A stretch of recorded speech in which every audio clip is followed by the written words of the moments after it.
Jake Morrison wiped the sweat from his weathered face as he guided his horse through the narrow canyon. The Arizona sun beat down mercilessly, and his water was running dangerously low. 3 days ago, he had been tracking cattle rustlers who had stolen his entire herd. Now, wounded and lost in Apache territory, he was beginning to think he might never make it home. The sound of his horse's hooves echoed off the red rock walls.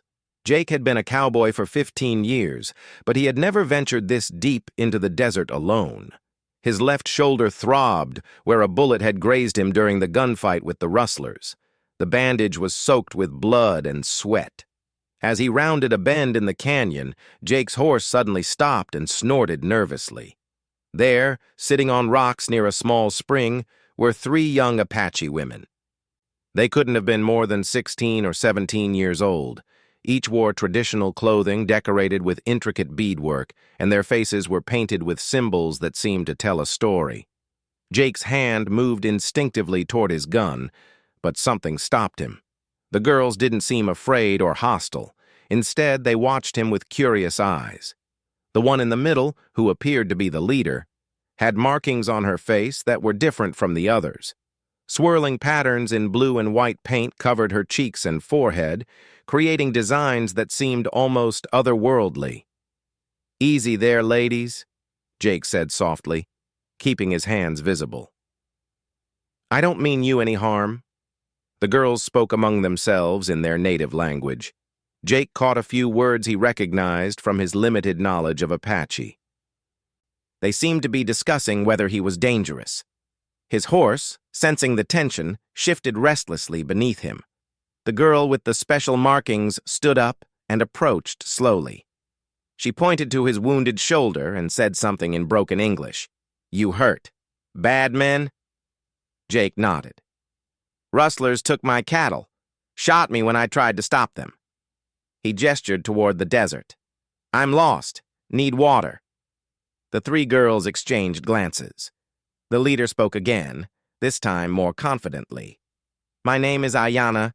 These are my sisters, Cocheta and Donoma.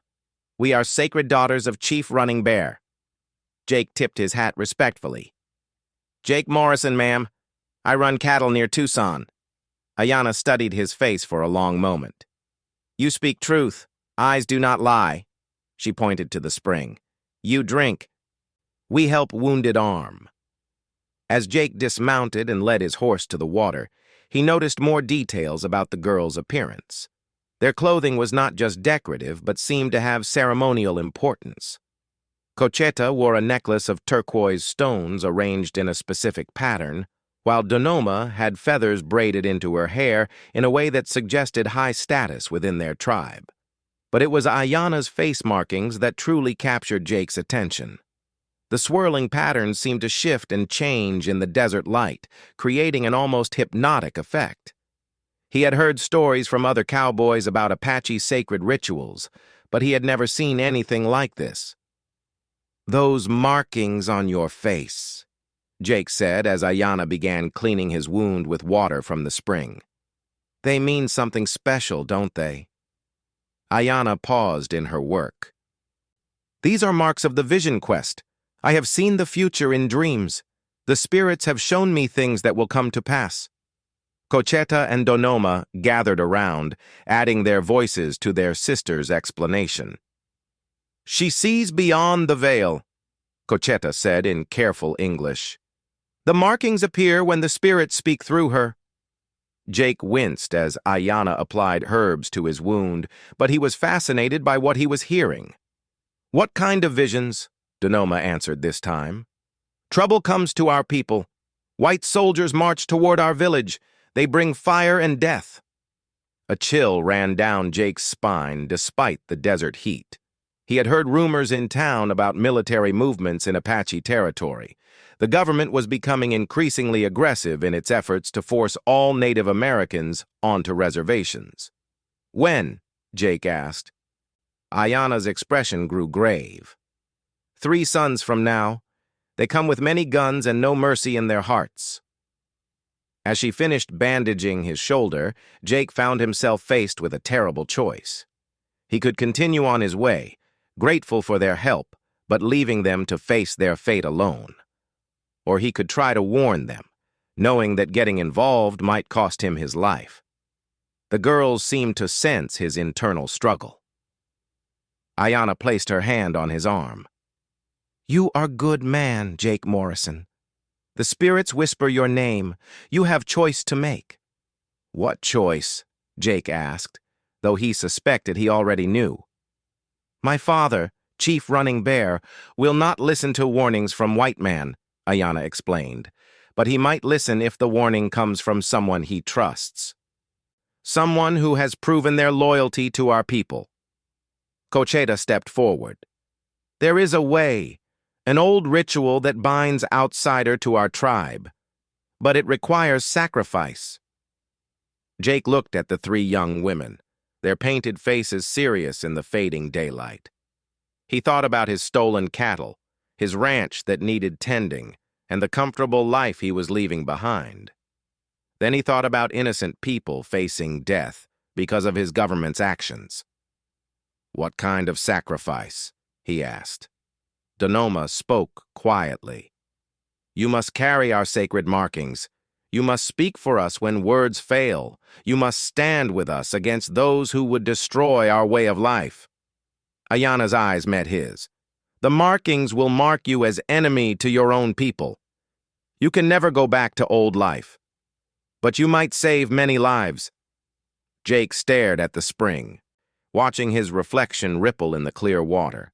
Everything he had worked for, everything he had built, would be lost if he agreed to this. But he couldn't shake the image of soldiers attacking a peaceful village. The sun was setting, painting the canyon walls in shades of gold and crimson. Soon, they would need to make camp for the night.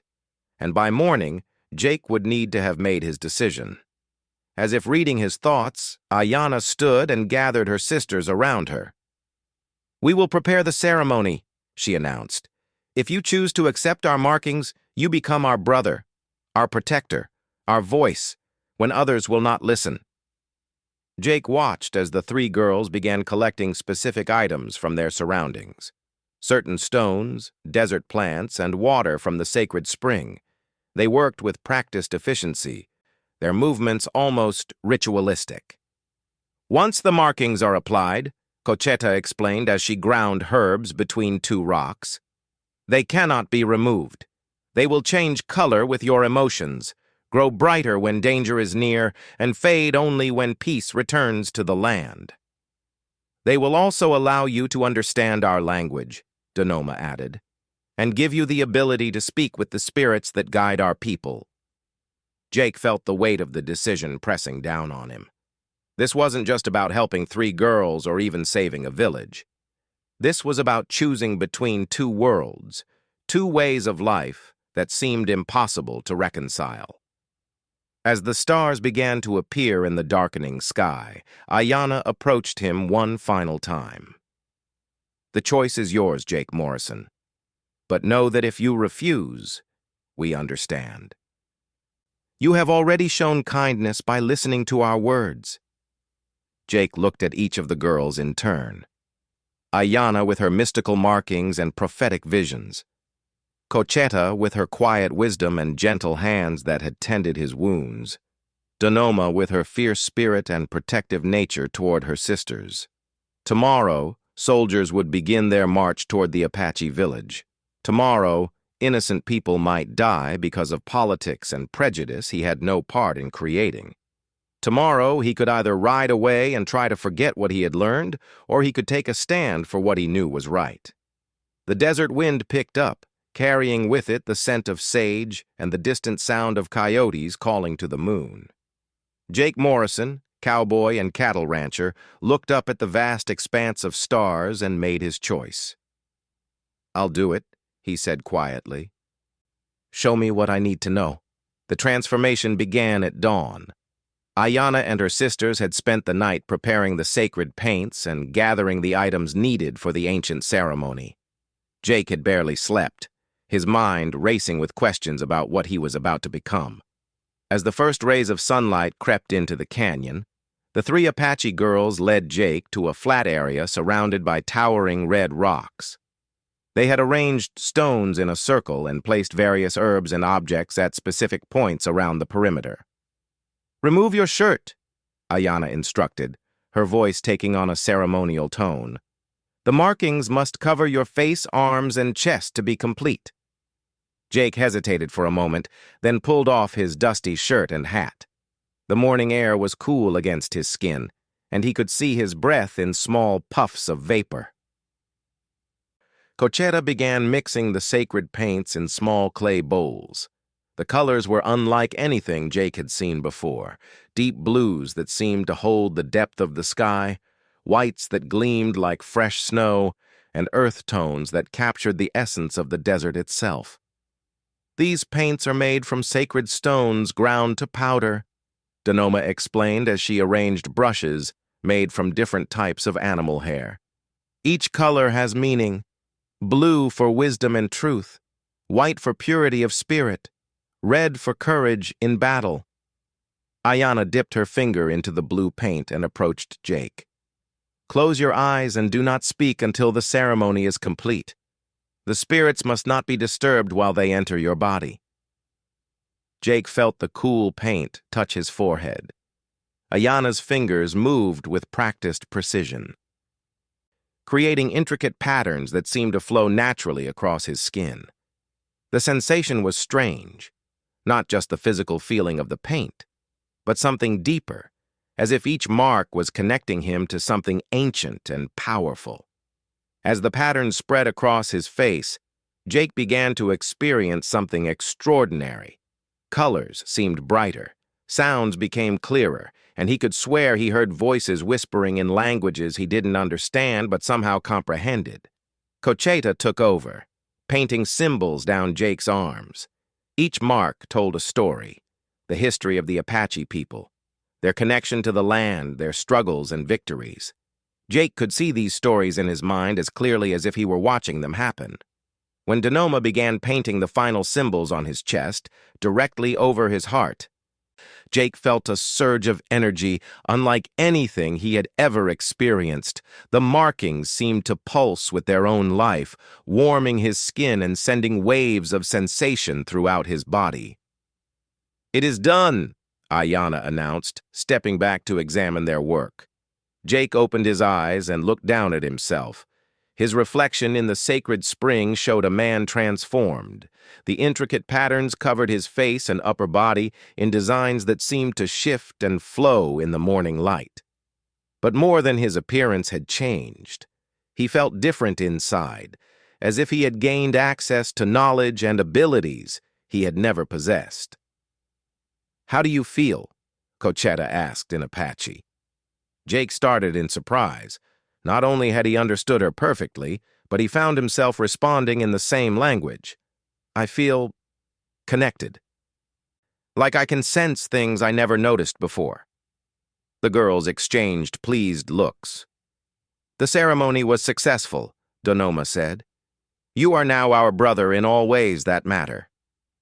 Ayanna placed her hand on Jake's shoulder. "But with this gift comes great responsibility.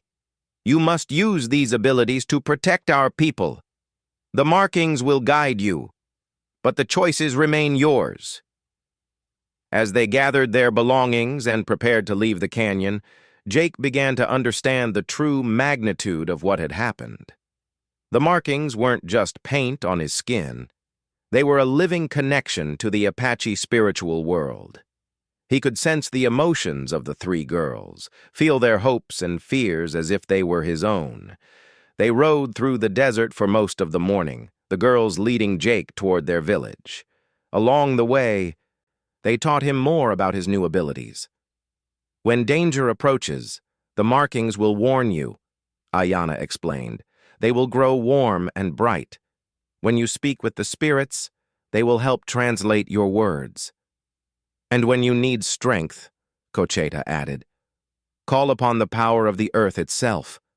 The markings will help you draw energy from the land." As they crested a hill, the Apache village came into view. Jake's breath caught in his throat. It was larger than he had expected, with dozens of traditional dwellings arranged in careful patterns. Smoke rose from cooking fires, and children played between the structures while adults went about their daily tasks. But even from a distance, Jake could sense something was wrong. His markings began to tingle, and he felt a growing sense of unease. "Your father," Jake said to Ayanna. "Where is he?" "In the center lodge," she replied. "But he will not be happy to see a white man, even one marked as our brother." As they rode into the village, people stopped what they were doing to stare at the strange sight. Some pointed at Jake's markings and whispered among themselves. Others looked suspicious or frightened. Chief Running Bear emerged from the largest lodge, his weathered face stern and unwelcoming. He was a tall, imposing man with gray hair braided with feathers and beads. His eyes immediately focused on Jake, taking in the sacred markings with a mixture of surprise and anger. The chief spoke rapidly in Apache, his voice rising with each word. Jake understood every syllable, and what he heard made his blood run cold. "What is the meaning of this blasphemy?" Running Bear demanded. "You bring a white man bearing our sacred markings into our village? Have you forgotten who you are?" Ayanna dismounted and approached her father, her head held high despite the obvious tension. "Father, this man has accepted the burden of our protection.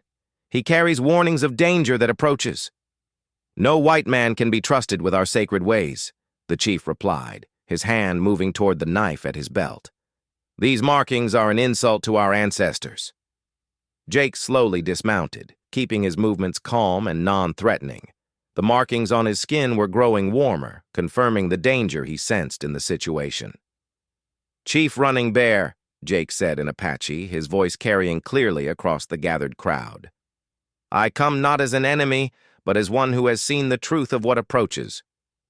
Your daughters have granted me the honor of these markings so that I might serve your people in their time of need." The chief's eyes widened slightly at hearing Jake speak in his native tongue. "You speak our language, but that does not make you one of us."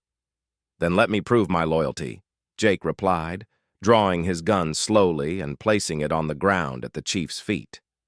"I offer my life as guarantee of my good intentions." A murmur ran through the gathered villagers. What Jake had done was significant in Apache culture. Offering one's weapon to a potential enemy was a gesture of ultimate trust. Ayanna stepped forward. "Father, the spirits have spoken through me. They have shown me the approaching soldiers. This man is our only hope of survival." Chief Running Bear studied Jake's face, taking in the sacred markings and the sincerity in his eyes. Finally, he picked up Jake's gun and handed it back to him.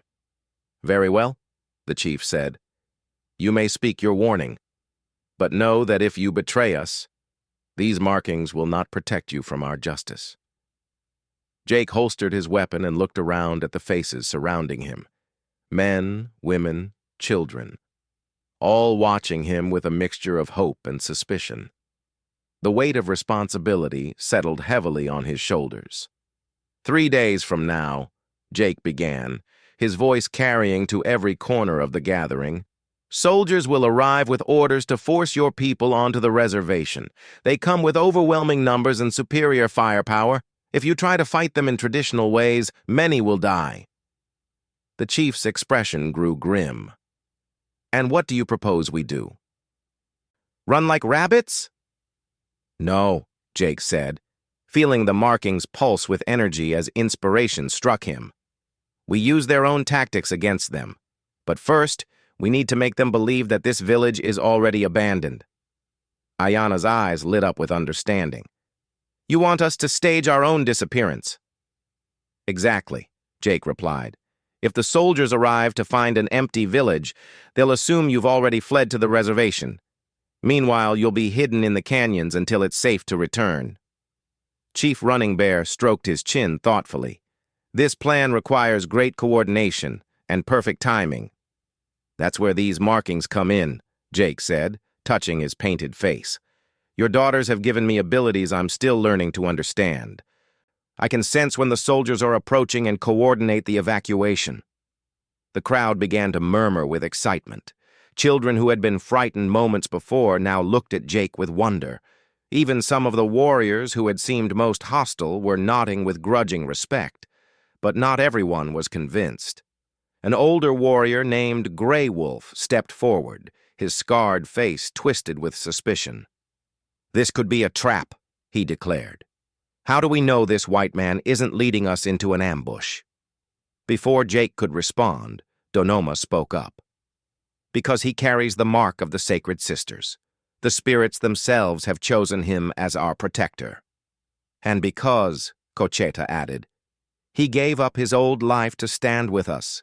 The markings cannot be removed. He can never return to his people." The truth of this statement hit Jake with sudden force. In accepting the sacred markings, he had indeed burned his bridges. There would be no going back to his ranch, no returning to his old life as a simple cowboy. He was now and forever marked as an Apache brother. Chief Running Bear raised his hand for silence. "We will put this man's loyalty to the test.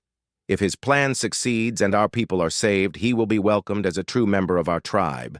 If it fails—" The chief didn't need to finish the sentence. Everyone understood the implications. As the crowd began to disperse, Ayanna approached Jake. "Are you having second thoughts?" she asked quietly. Jake looked around at the village, at the children playing, the mothers cooking, the fathers working to provide for their families. These were good people who deserved to live in peace. The markings on his skin pulsed with warmth, confirming what his heart already knew. "No second thoughts," he said firmly. "Fine, they're coming with me." Ayanna smiled and placed her hand on his marked chest. "Then may the spirits guide us all through the darkness that approaches." The next 48 hours passed in a blur of desperate preparation. Jake's markings had begun to burn with increasing intensity, warning him that the soldiers were getting closer. The entire village worked together to execute their daring plan of staged abandonment. Women and children gathered only their most precious belongings, leaving behind items that would make the village appear hastily evacuated. Men dismantled structures that could be quickly rebuilt while leaving others standing to maintain the illusion of a recently occupied settlement. Jake found himself amazed by how quickly the Apache people had accepted him as their leader in this crisis. His markings seemed to glow brighter whenever he made decisions that aligned with the spirit's guidance, giving the villagers confidence in his unusual methods.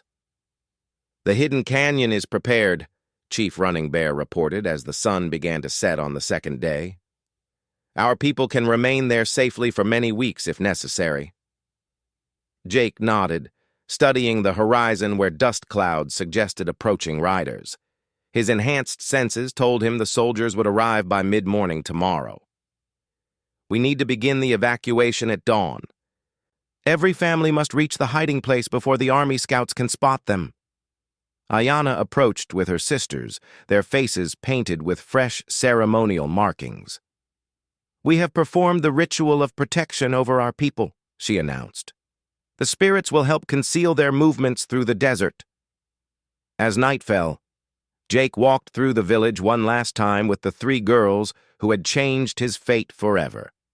Tomorrow would determine whether their desperate gamble would succeed or end in tragedy. "Are you afraid?" Cocheta asked, as they paused near the sacred spring where Jake's transformation had begun. "Terrified," Jake admitted honestly. "But the markings give me strength. I can feel the spirits of your ancestors standing with us." Donoma pointed to his chest, where the paint seemed to pulse with its own inner light. "You understand now why these markings are sacred. They connect the living with those who came before." As dawn broke, the evacuation began in earnest. Families moved quickly and quietly through predetermined routes that would take them to the hidden canyon. Jake positioned himself on a high ridge, where his enhanced vision could track both the fleeing villagers and the approaching military column. The soldiers appeared on the horizon just as the last family disappeared into the maze of rock formations. Jake's markings flared with heat, and he knew the moment of truth had arrived. Colonel Marcus Thornfield led the military column, a harsh man known for his ruthless enforcement of government policy toward Native Americans. Jake watched through binoculars as the soldiers approached the seemingly abandoned village. "Looks like they ran when they heard we were coming," one of the soldiers called out. Colonel Thornfield raised his hand to halt the column. Something about the situation seemed to bother him. "This is too convenient. Send scouts to check for recent tracks." Jake's heart pounded as he watched soldiers spread out to examine the village more carefully. The Apache had done their best to create convincing evidence of hasty departure, but would it fool experienced military trackers? That's when disaster struck. A young Apache boy, no more than 8 years old, came running from the direction of the hidden canyon. He had apparently become separated from his family during the evacuation and was now heading straight toward the soldiers. Without thinking, Jake leaped onto his horse and raced down from the ridge. His markings blazed with such intensity that they were visible even in the bright desert sun. He had to reach the boy before the soldiers spotted him. "Hold your fire!" Colonel Thornfield shouted as Jake rode into view. "What in blazes is that man covered in?" Jake swept the frightened child onto his horse and wheeled around to face the military column. Dozens of rifles were trained on him, but something about his appearance seemed to give the soldiers pause. "Colonel Thornfield," Jake called out, his voice carrying clearly across the desert air.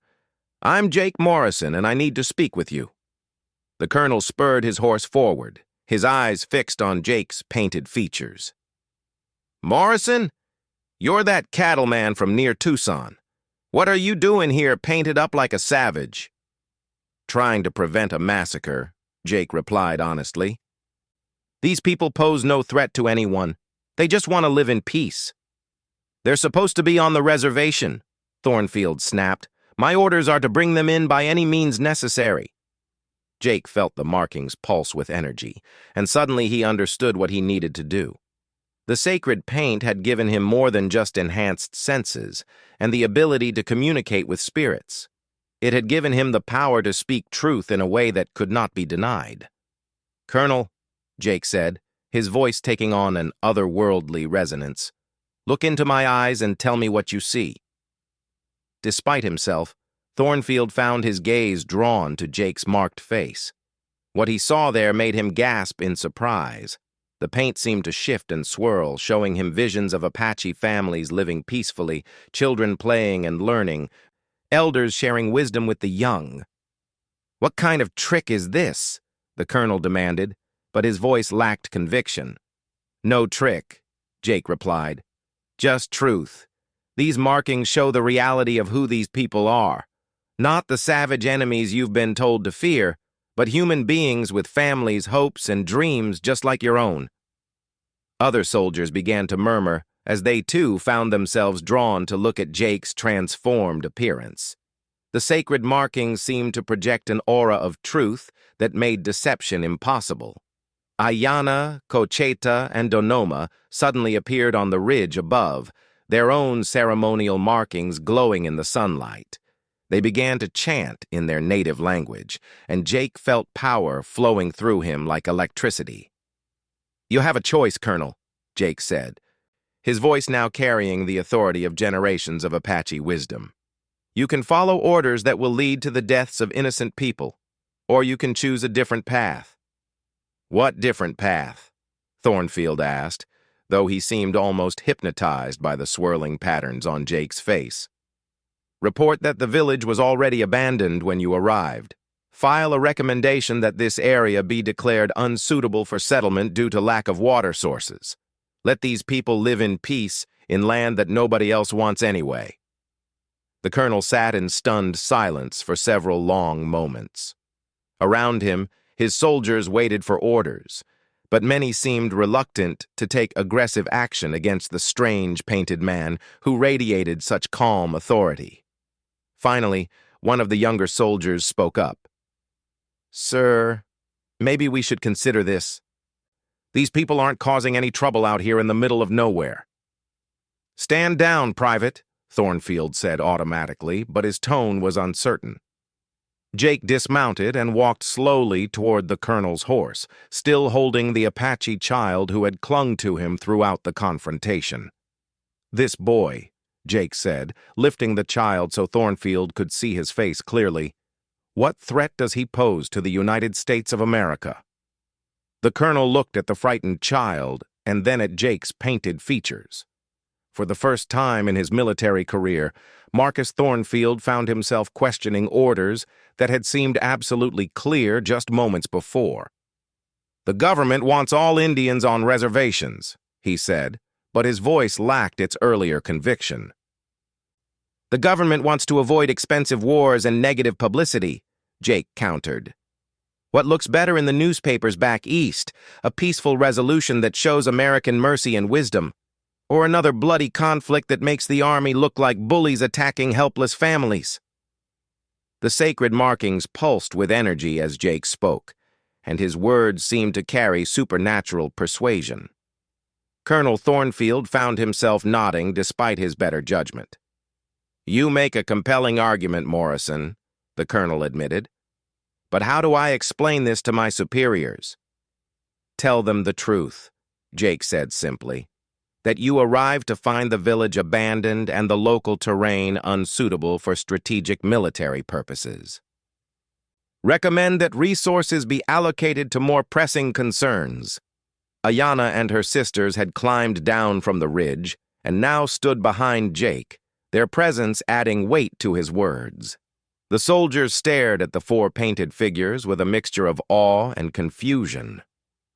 "These markings," Colonel Thornfield said, gesturing toward Jake's transformed appearance. "They're some kind of Indian magic, aren't they?" Jake smiled. "They're symbols of commitment, Colonel. When someone is willing to sacrifice everything they once were to stand for what they believe is right, sometimes the universe takes notice." The child in Jake's arms spoke softly in Apache, and Jake translated without thinking. "He says his grandmother wants to give your soldiers water and food before you continue your journey. Apache hospitality, even for those who come as enemies." Something in the innocence of the offer seemed to break through the last of Colonel Thornfield's resistance.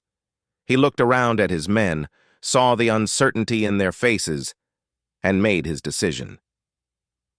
"Stand down," he ordered. "We're returning to base camp." "Sir?" one of the sergeants questioned. "You heard me. This area has been secured and found empty of hostile activity. Mission accomplished." As the military column prepared to withdraw, Jake felt the markings on his skin begin to cool and fade slightly. The immediate danger was passing, but he knew this was only the beginning of his new life. Colonel Thornfield rode over to him one final time. "Morrison, you've made your choice. I hope you understand there's no going back." Jake looked at the three Apache girls who had become his spiritual sisters, thought of the village full of families now safe in their hidden canyon, and felt the warm pulse of the sacred markings that bound him to this land and these people forever. "I understand completely, Colonel, and I've never been more certain of anything in my life." As the dust settled and the soldiers disappeared into the distance, Ayanna placed her hand on Jake's shoulder. "You have proven worthy of the sacred markings, brother. Our people are safe because of your courage." Cocheta and Donoma flanked them, and together the four walked back toward the village that would soon be alive with celebration. Jake Morrison, the cowboy, was gone forever. In his place stood someone new, a bridge between worlds, a protector of the innocent, and a living symbol of what could be accomplished when someone was willing to sacrifice everything for what they knew was right. The sacred markings would fade with time, but they would never disappear completely. They would remind Jake forever of the day he chose to stand with the Apache people and found his true calling in the process. And in the years to come, when other conflicts arose and other innocents needed protection, the marked cowboy would be there, guided by the wisdom of ancient spirits and the unbreakable bonds of chosen family. The desert wind carried the sound of Apache songs, celebrating their victory, and Jake smiled as he realized he could understand every word. He was home at last. Home at